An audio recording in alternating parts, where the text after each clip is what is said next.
if you break your arm, an X-ray gives you absolute binary precision. Right. The doctor points at that jagged white line on the screen and just says, there it is, it's broken. Yeah, there's no debate. It's a clean diagnosis. Exactly. But when we step into the world of moral diagnosis, when we look at human harm or abuse or, trauma, that X-ray machine just totally shatters. That really does. It gets incredibly murky, incredibly fast. Right. So today, for you, the listener, we're navigating that murky landscape. We are doing a custom-tailored deep dive into a profoundly challenging essay by Lev Neymotin. It's called Blaming the Victim. And it's a heavy one. It is. I want to start by describing the poster image that actually accompanies this text. It just says, freedom before harm, the choices that protect your life, compassion after, prudence before. And right away, that sequence, compassion after, prudence before, that makes people in our modern culture incredibly uncomfortable. Oh, absolutely. I mean, that is exactly why we need to set a really sober, protective tone right out of the gate here.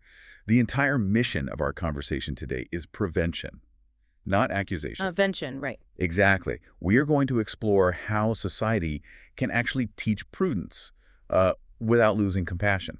So the central line for you to keep in mind as we navigate this is, we do not blame victims.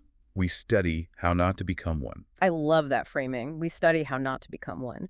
But before we unpack a single idea from the essay, we really have to lay down the concrete foundation of this material. Yeah, the foundational rule. Right. And it's a rule with zero exceptions. Guilt always belongs to the perpetrator. Always. Always. If harm is committed, the person who commits the assault or the abuse or the act of terror, they own that act entirely. We have to state that explicitly or, the whole house collapses. Well, we have to state it because talking about personal safety has just become this massive emotional knot. Yeah. I mean, in modern discourse, the phrase blaming the victim, it operates like a moral alarm siren. Yeah, it really does. The moment someone sounds that alarm, the conversation just stops, dead in its tracks. Anyone who dares to ask questions about the circumstances, about judgment or exposure or preventability, they're instantly accused of secretly sympathizing with the attacker. Which is a terrifying accusation. But look, we do need to acknowledge that this taboo didn't just, appear out of thin air. Right. It has a very valid origin. It does. Historically, victims have been subjected to incredibly cruel interrogations. I mean, women have been cross-examined on witness stands about what they were wearing, or how much they had to drink. Or if they were simply being too friendly. Yes, exactly. Whole groups of people have been told they somehow deserve their suffering. So the taboo, it was born as a necessary shield to protect the innocent. But Neymotin argues that a taboo born as a shield can very easily harden into a blindfold. A blindfold. That's a powerful way to put it. Right, because it protects the dignity of the wounded person, yes, which is good. But by shutting down all investigation into how the harm actually happened, it also ends up protecting the exact conditions that produced the wound in the first place. Wow. Okay, so to fix this blindfold, the essay offers a critical separation of three words that we usually just mash all together. And those words are guilt, exposure, and prevention. Those are the big three. Yeah. So guilt, as we established, that belongs solely to the perpetrator. Exposure, on the other hand, is about the structure of danger. So the physical place, the isolation, maybe the level of intoxication. And then prevention belongs to the choices and boundaries established long before the harm actually happens. Right. Let's try to visualize how those three interact, because I think it helps to ground it. Say a city leaves a really dangerous, busy intersection without a stoplight. Okay. And a drunk driver speeds through and hits a pedestrian. The driver holds 100% of the moral and legal guilt, period. Right. Guilt is on the driver. Exactly. But pointing out the city's failure to install a stoplight, which is the exposure, that isn't blaming the person who got hit. It's asking how we stop the next crash. That's a perfect analogy. Yeah. And Neymotin's point is that a society that fuses these three ideas together, it becomes either cruel or foolish. How so? Well, if a society assigns guilt to the victims, it's cruel, obviously. But if it refuses to study the missing stoplights because it's terrified of sounding cruel, well, then it becomes foolish. That makes sense. To truly protect people, we have to separate moral innocence from practical safety. The victim did nothing wrong, but that doesn't mean nothing went wrong. The victim did nothing wrong, but that doesn't mean nothing went wrong. Man, that's a heavy distinction. It is. But to apply this framework fairly, we can't treat all tragedies exactly the same. Right. I mean, an infant and a 50-year-old executive do not stand in the same moral position before harm occurs. Right, which brings us to a really fascinating concept in the text called the bracket of choice. Yeah, the bracket of choice. Basically, it's a spectrum measuring a person's freedom in any given situation. On the zero choice end of that bracket, you have children. You have captives, hostages, victims of state terror like, those sent to Stalin's gulag. Right, situations where agency is just gone. Exactly. He also places people ambushed by overwhelming sudden violence here. Like he cites the families massacred in their homes on October 7th. In these zero-choice situations, meaningful choice has been totally removed by overwhelming force. And for those on that zero-choice end, the essay notes that the relevant word is never blame. The word is defiance. Defiance. Yeah, maintaining your humanity when every ounce of choice is stripped away by an aggressor, that is a profound act of defiance. That's incredibly poignant. But then Nemotin moves us to the other end of the bracket, the high choice end. And this is an adult who has information, time, mobility, and alternatives. They have options. Right. They can choose to enter a private room, or they can choose to ignore a glaring red flag. And the text argues that on this end of the bracket, harm rarely begins with a sudden ambush. It begins with drift. Drift. Yes. It begins with politeness or vanity, ambition, intoxication, or just, the deep fear of seeming judgmental or provincial. I can hear listeners tensing up at that idea. I really can. Honestly, I'm tensing up. Right. Because looking at someone who suffered a real trauma and analyzing their vanity or their politeness, it feels like a dangerous, slippery slope. Look, I have to push back on the text here myself. It sounds incredibly uncomfortable. It feels almost invasive to look at a survivor and say, hey, let's talk about how your ambition or your desire to be polite played a role here. Yeah, and that discomfort is entirely understandable. I mean, nobody wants to sound callous. But Nemotin argues that leaning into that discomfort is exactly why the bracket of choice is vital. Okay, unpack that for me. The purpose isn't to analyze their choices so we can just, sit back and judge them from a place of superiority. The purpose is to recognize that many harms in the modern world don't start with a weapon drawn in a dark alley. They start much earlier, in well-lit rooms, while the future victim still has a totally clear, unforced chance to step away. Okay, I see. And to see exactly how this drift operates at that high choice end, the essay anchors its argument in what is probably the most concrete, painful intersection of power, secrecy, and human choice in recent memory. Yeah, we're talking about organized sexual assault, and specifically the structure built by Jeffrey Epstein. Right, and Nemotin is just adamant that we must stop treating Epstein merely as a political scandal or, tabloid gossip. Oh, absolutely. Because when society turns it into a partisan weapon, when we just argue over which politicians are on which flight logs to score cheap points, Yeah. we completely erase the deeper human lesson. We get distracted. Exactly. We have to look at it impartially as a machine, a structure. He actually lays out the formula for this structure, too. He says it's appetite plus opportunity plus wealth, secrecy, youth, status, access, intelligence, and weak restraint. It's a potent mix. But, a list doesn't really explain how the trap springs. How do these elements actually interact to ensnare someone? They interact by creating a manufactured reality. I mean, predatory systems of this scale, they require immense social lubrication. What do you mean by that? Well, wealth doesn't just buy a private island, right? Wealth buys the silence of the flight crew, the housekeepers, the accountants. It buys elite legitimacy. Ah, so they're relying on bystanders. Bystanders who just prefer not to know what's happening. What's that? And institutions that care far more about protecting their endowments or their reputations than achieving moral clarity. Wow. And then there's the element of intelligence. Nemotin points out a terrifying paradox here. We tend to think that highly educated, brilliant people are somehow immune to predatory behavior or, morally superior because of their degrees. Right, but his essay argues that high intelligence and high status do not guarantee morality. Oop, at all. Not at all. Intelligence without moral formation doesn't restrain the animal inside a person. It actually arms the animal. It arms the animal. That is a chilling thought. It's a really sobering insight. High intelligence can be used to rationalize terrible things. It compartmentalizes. A brilliant predator uses elegant, sophisticated language and philanthropy to mask very ugly desires. Yeah.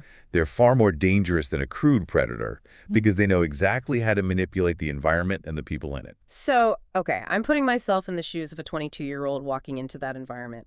If the predator isn't a monster hiding in the bushes, but a brilliant, well-spoken philanthropist in a Manhattan penthouse surrounded by art and security. Right. How is anyone supposed to spot the danger? I'm not seeing a trap. I'm seeing a career launch pad. And that is precisely the mechanism of high-status danger.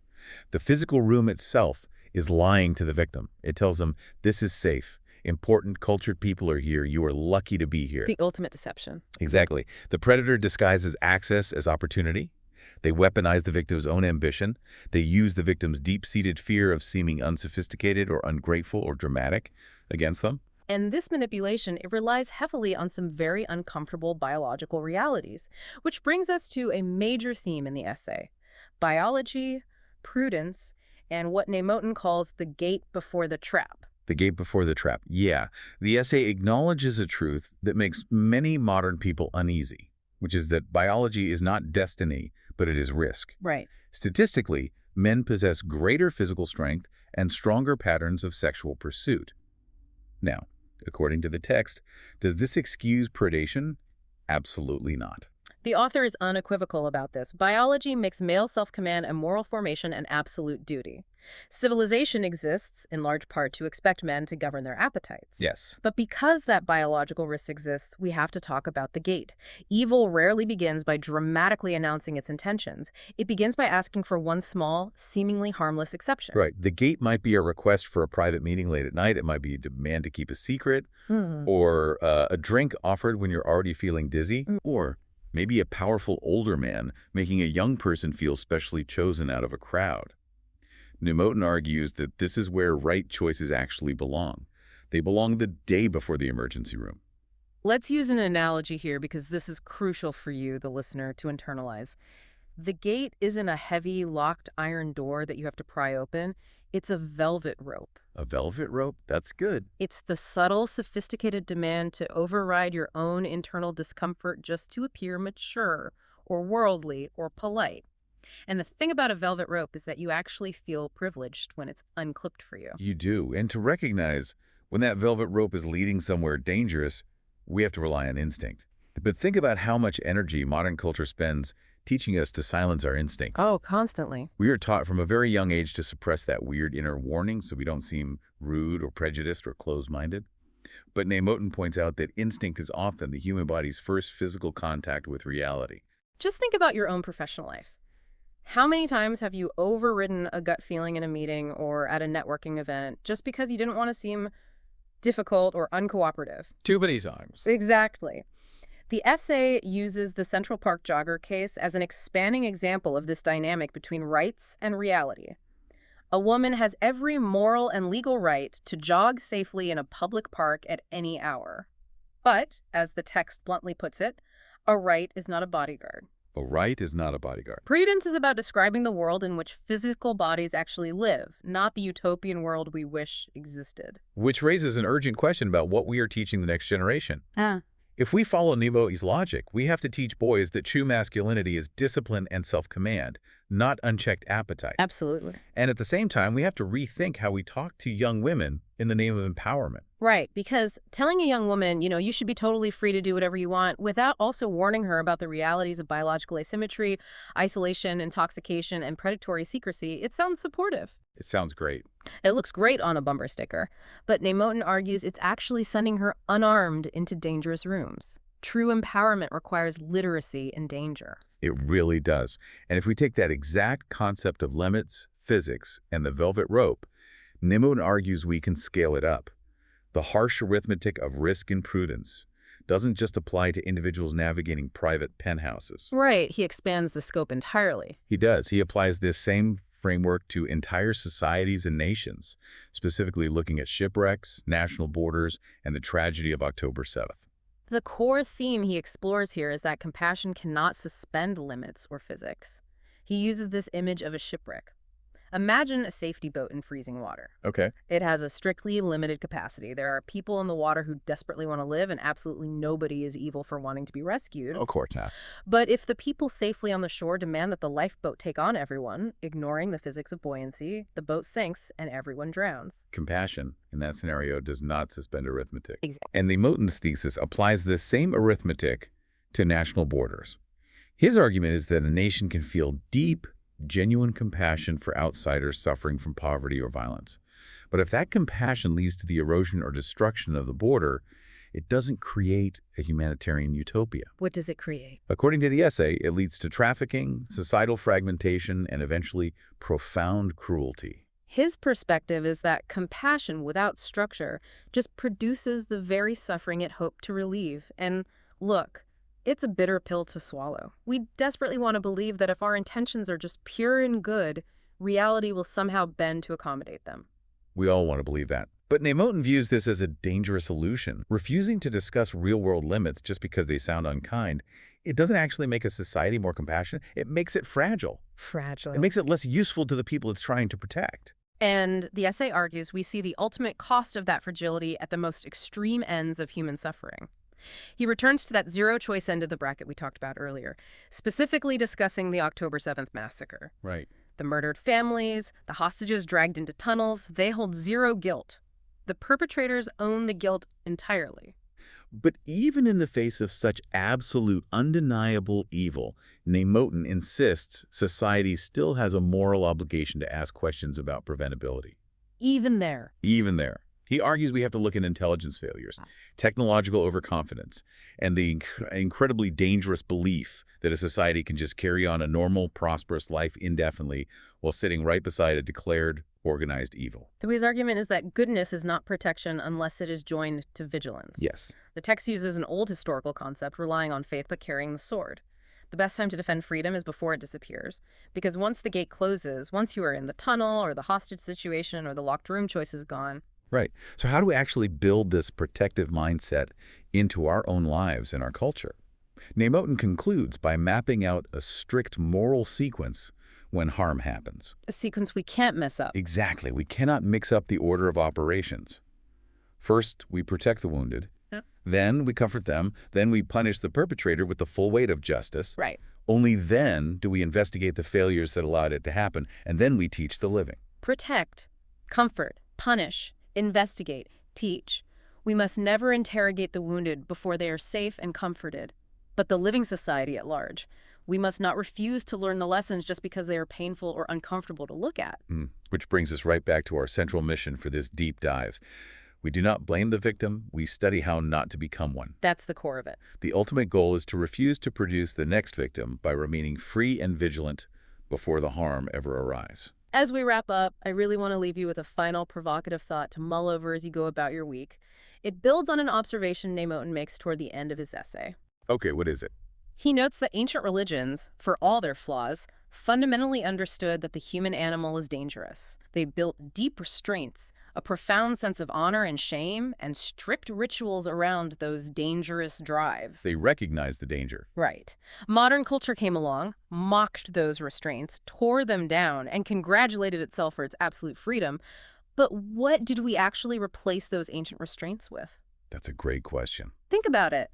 Have we simply replaced deep internal moral formation with corporate HR paperwork? With, shallow consent slogans on college campuses? With therapy that only happens after the damage is completely done? It forces us to ask if our modern safety nets are actually nets at all, or if they're just illusions of safety. Exactly. Are that paperwork and those slogans enough to truly protect the people you love? When you step back into that diagnostic room and you're looking at the murky X-ray of our modern culture, the jagged lines of danger are still there. They haven't gone anywhere. The question isn't whose fault the fracture is, it's whether we're going to keep walking on the ice blindfolded. Stay vigilant, stay curious, and we'll catch you on the next deep dive.